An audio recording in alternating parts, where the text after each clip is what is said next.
세상이 모두 깊은 잠에 빠져든 고요한 밤이었습니다. 하지만 다락방의 공기는 이별을 직감한 제자들의 슬픔으로 무겁게 가라앉아 있었어요. 예수님은 곧 다가올 십자가의 고난을 알고 계셨지만 오히려 곁에 남겨질 제자들의 마음을 따뜻하게 어루만져 주십니다.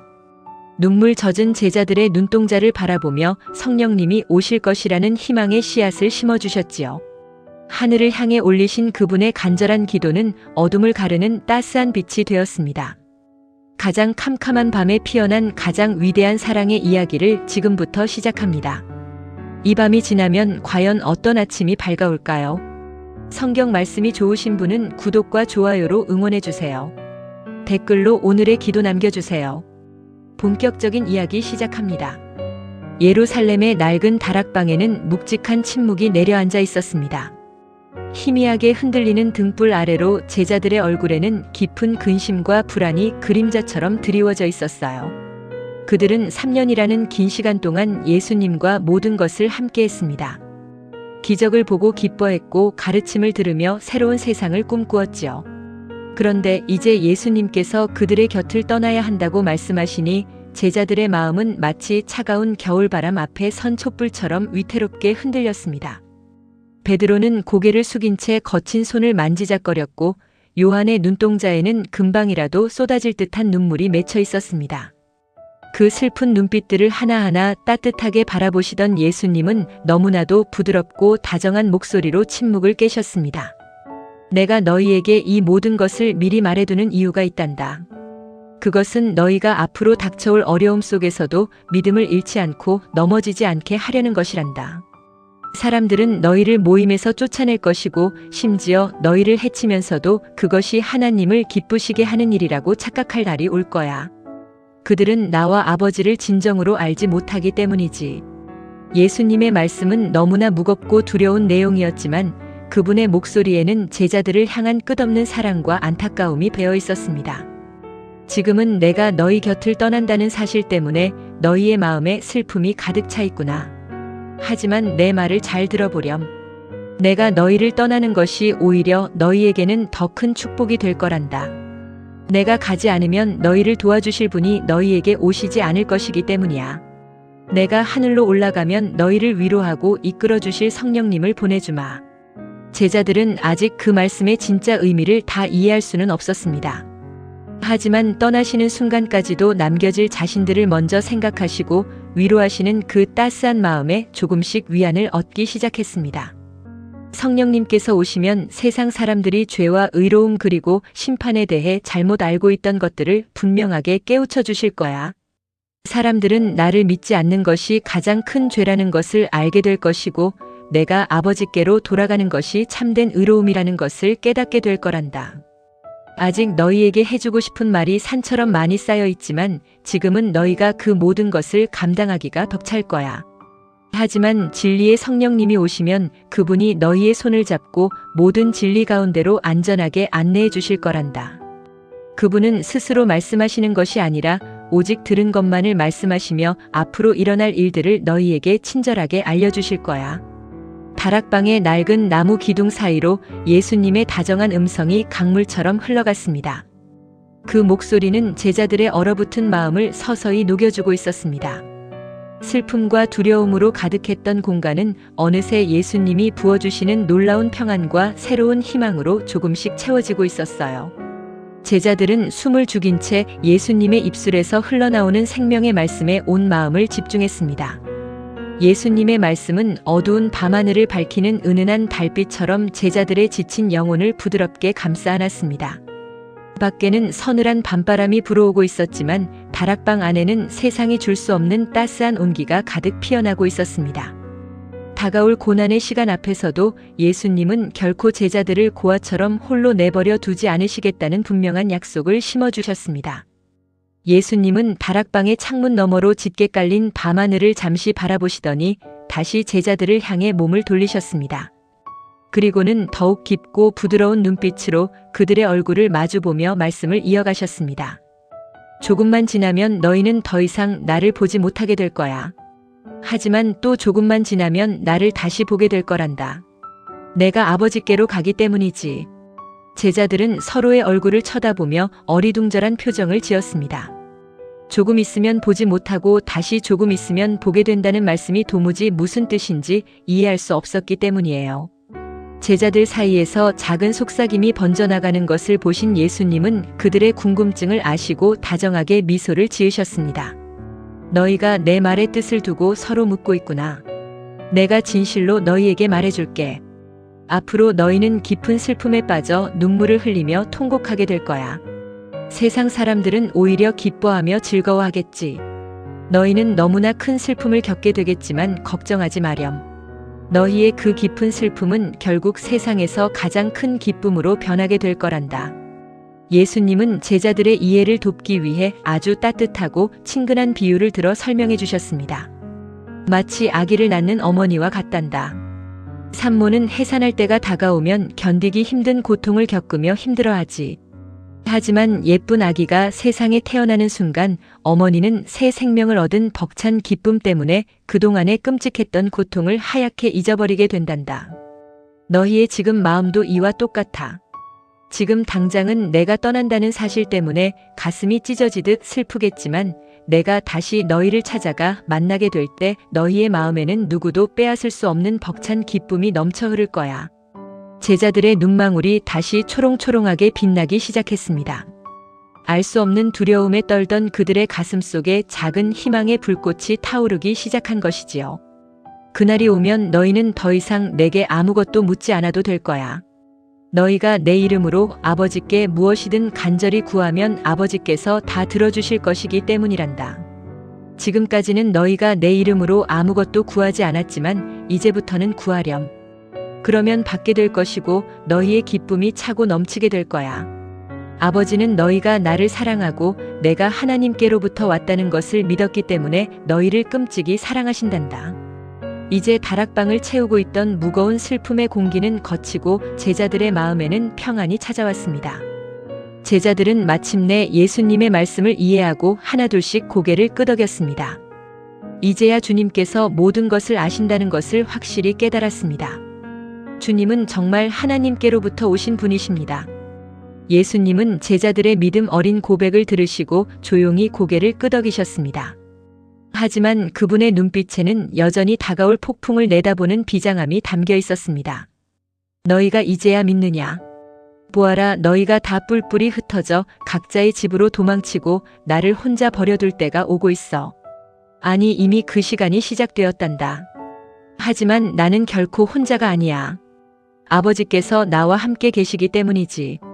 내가 이 모든 것을 너희에게 말하는 이유는 너희가 내 안에서 참된 평안을 누리게 하려는 것이란다.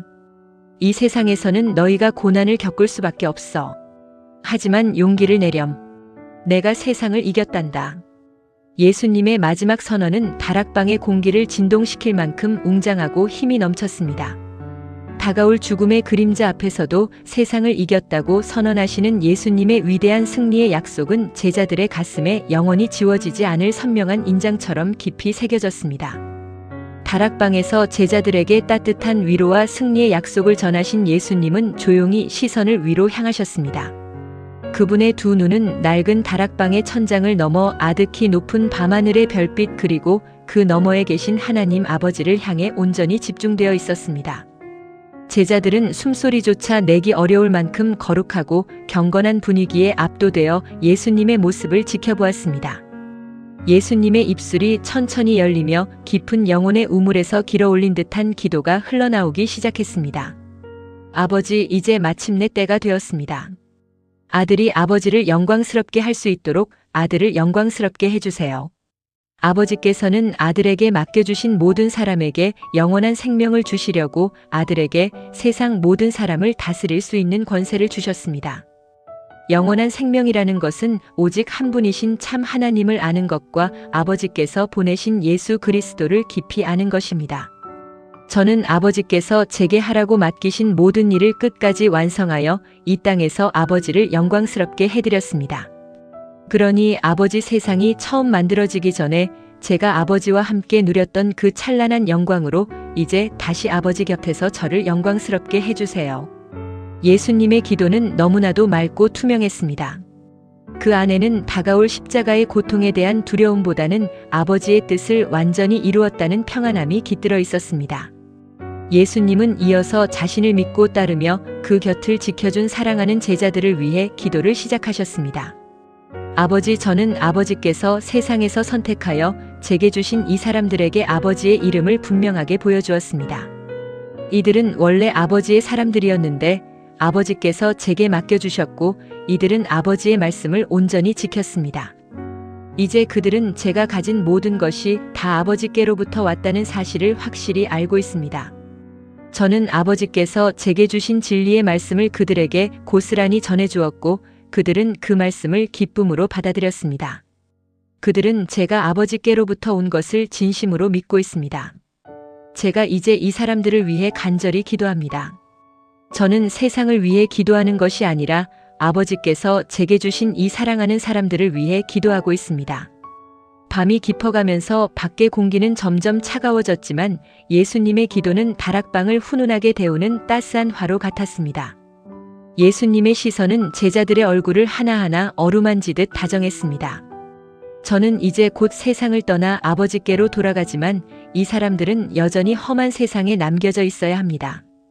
거룩하신 아버지, 제가 아버지와 하나인 것처럼 이 사람들도 하나가 될 수 있도록 아버지의 이름으로 이들을 안전하게 지켜주세요. 제가 그들과 함께 있는 동안에는 아버지께서 주신 그 이름으로 제가 이 사람들을 든든하게 지키고 보호했습니다. 멸망의 자식 외에는 단 한 사람도 잃어버리지 않은 것은 성경의 말씀을 그대로 이루기 위해서였습니다. 이제 저는 아버지께로 갑니다.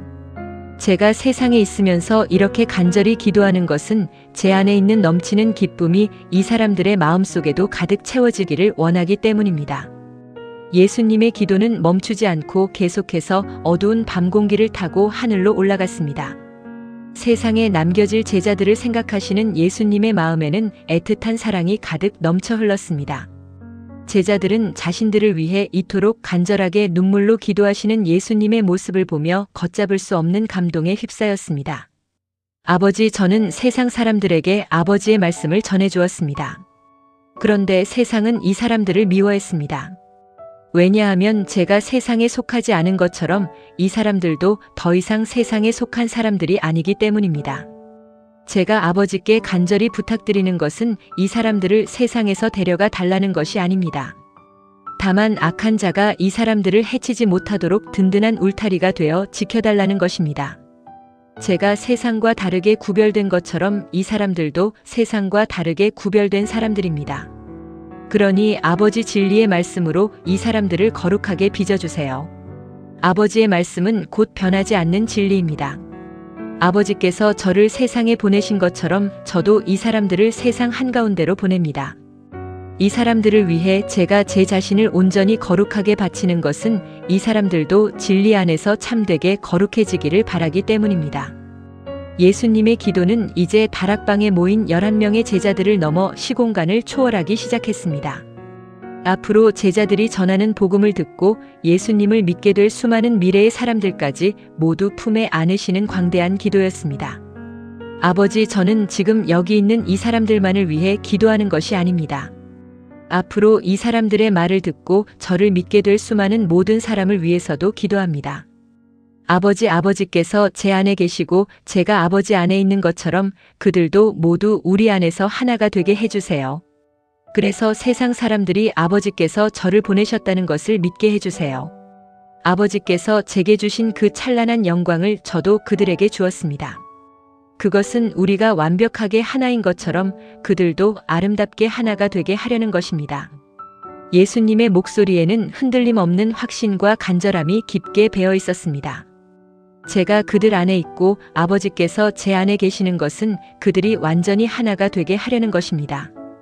또한 아버지께서 저를 사랑하신 것처럼 그들도 사랑하셨다는 것을 온 세상이 분명히 알게 하려는 것입니다. 아버지께서 제게 주신 사람들이 제가 있는 곳에 함께 있어 세상이 만들어지기 전부터 아버지께서 저를 사랑하셔서 제게 주신 그 빛나는 영광을 그들도 눈으로 직접 볼 수 있게 해주시기를 간절히 원합니다.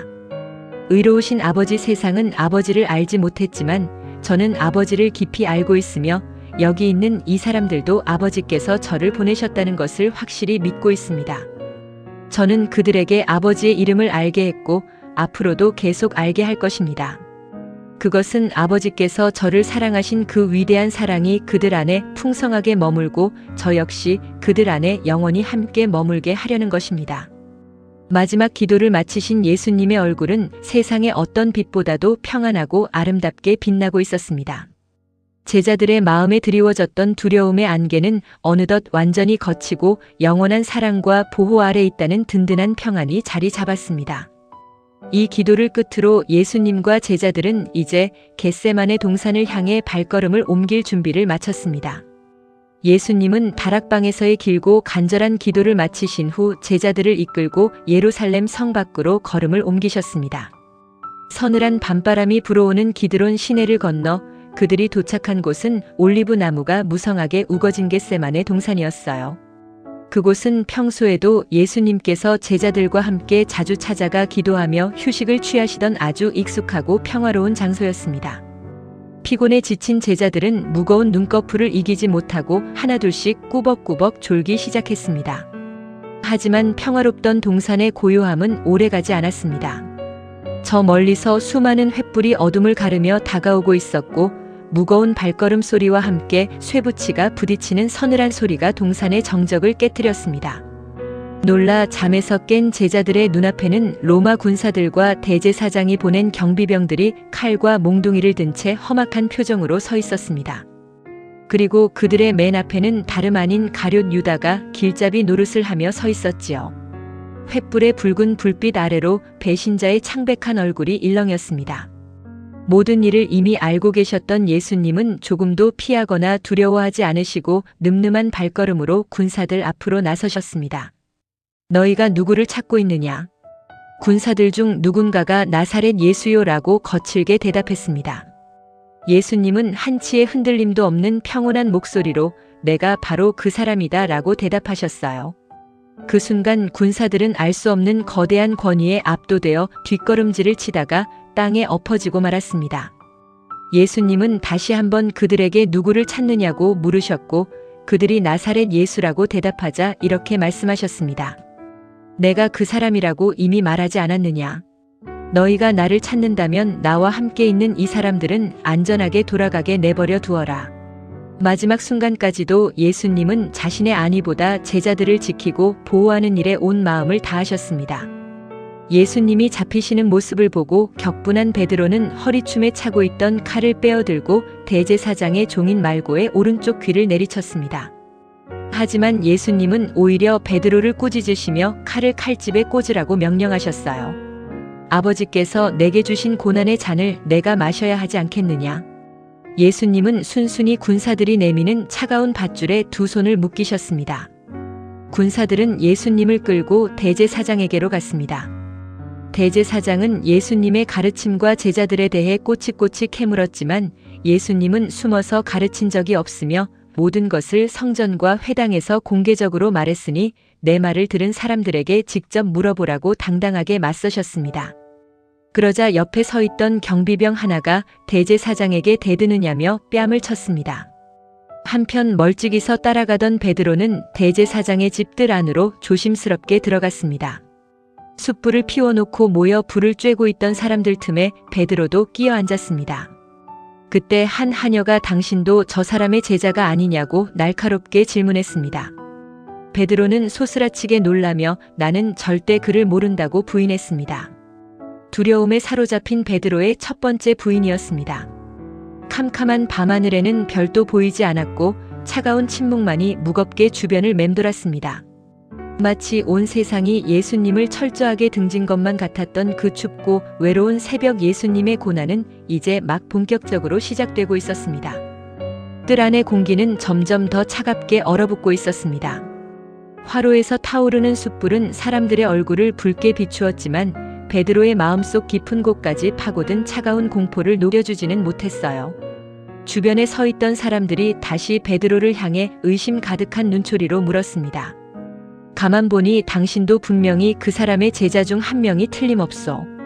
베드로는 당황하며 손사래를 쳤습니다. 아닙니다. 나는 결코 그 사람의 제자가 아닙니다. 베드로의 목소리는 미세하게 떨리고 있었습니다. 조금 전 대제사장의 종 중에서 베드로에게 귀를 잘린 말고의 친척되는 사람이 베드로의 얼굴을 유심히 살피더니 소리쳤습니다.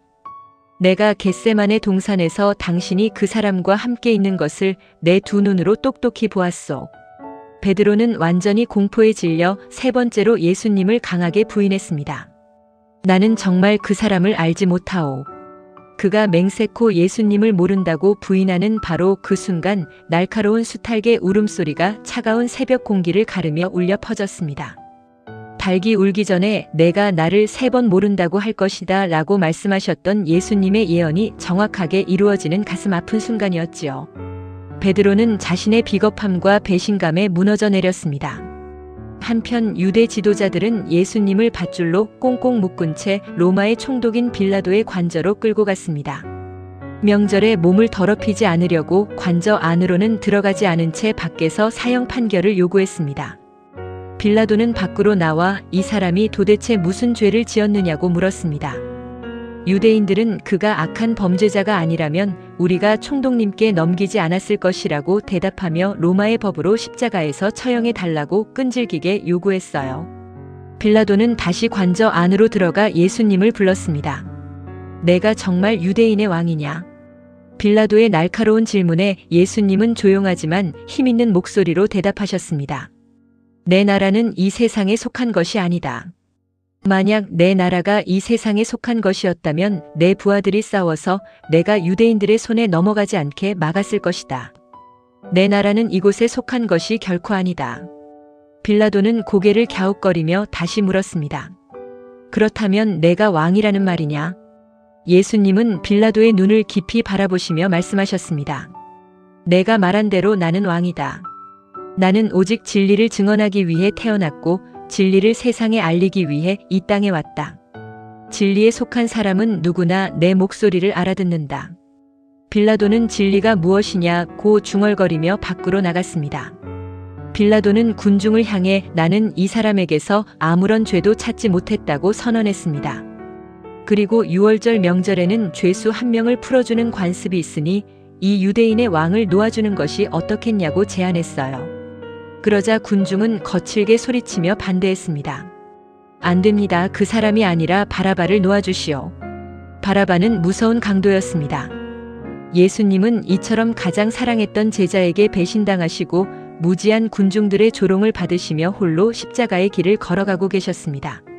생명을 구하러 오신 구원자를 죽음으로 내모는 세상의 어둠 속에서도 예수님은 오직 하나님의 뜻을 이루기 위해 묵묵히 십자가를 향해 나아가셨습니다. 인류를 구원하시기 위한 그분의 크고 놀라운 사랑은 십자가라는 거대한 고통 앞에서도 결코 흔들리거나 작아지지 않았습니다. 가장 어두운 밤을 지나 빛나는 아침을 향해 예수님의 발걸음은 결코 멈추지 않았습니다.